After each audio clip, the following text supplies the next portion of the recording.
in a small town in the middle of Washington State, on a field inside a chain-linked fence, in a game fewer than 100 people saw.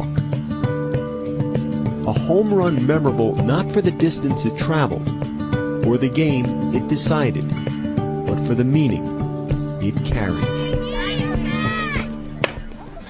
The last Saturday in April, the second game of a softball doubleheader between Central Washington and Western Oregon.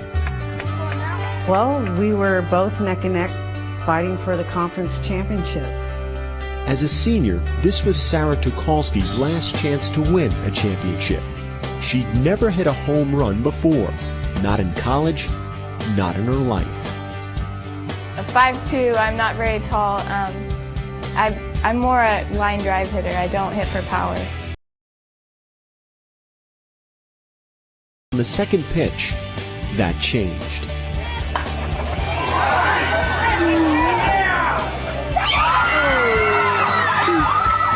I hit that pitch and it just went. And we're just cheering, and the runners are cheering as they round the base to head to home.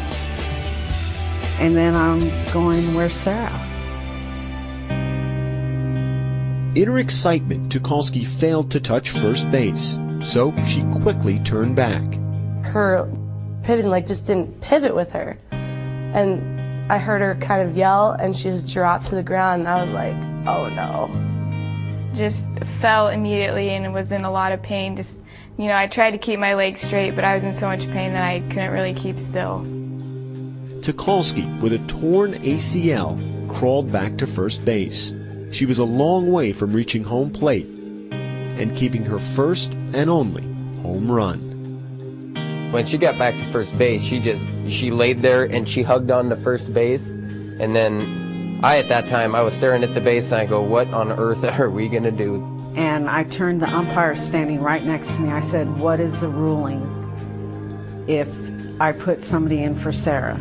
He said, it'll be a 2-run single. If anybody would have, on her team, would have helped Sarah, she would have been called out. That was the problem. None of Tucholsky's teammates were allowed to touch her.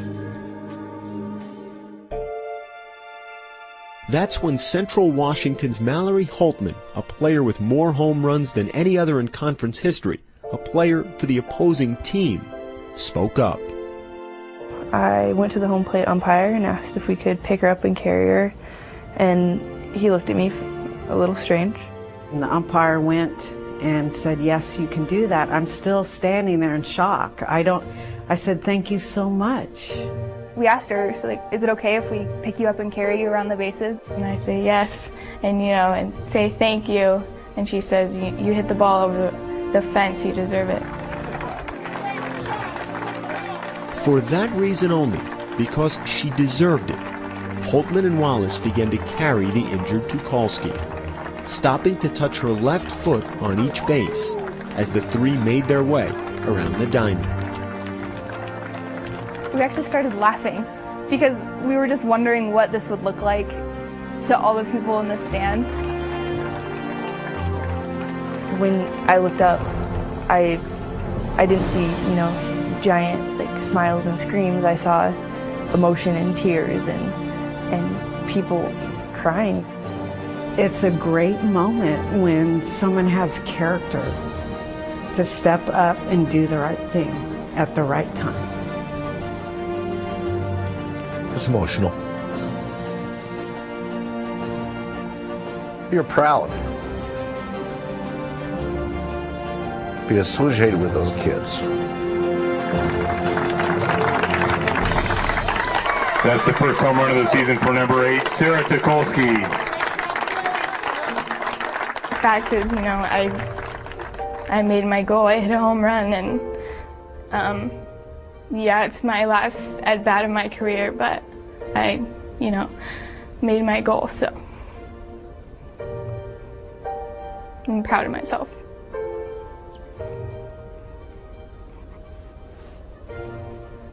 Mallory Holtman, Liz Wallace, and the Central Washington team lost the game that day, 4-2. Sarah Tucholsky lost the rest of her season and her career to a knee injury.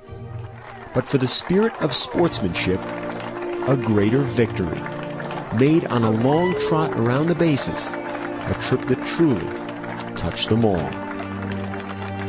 I have a lot of respect for her and put her in high regards, her and her teammates.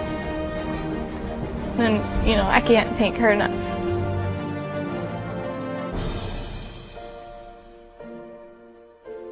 Tom Rinaldi reporting. Yesterday, the final day of the season, Western Oregon won its first conference championship in softball in school history, and it will compete in the Division II regional playoffs later this week. One other note, beyond being linked forever by that home run, Sarah, Mallory, and Liz share something else in common. All three players, academic first team in the Great Northwest Athletic Conference.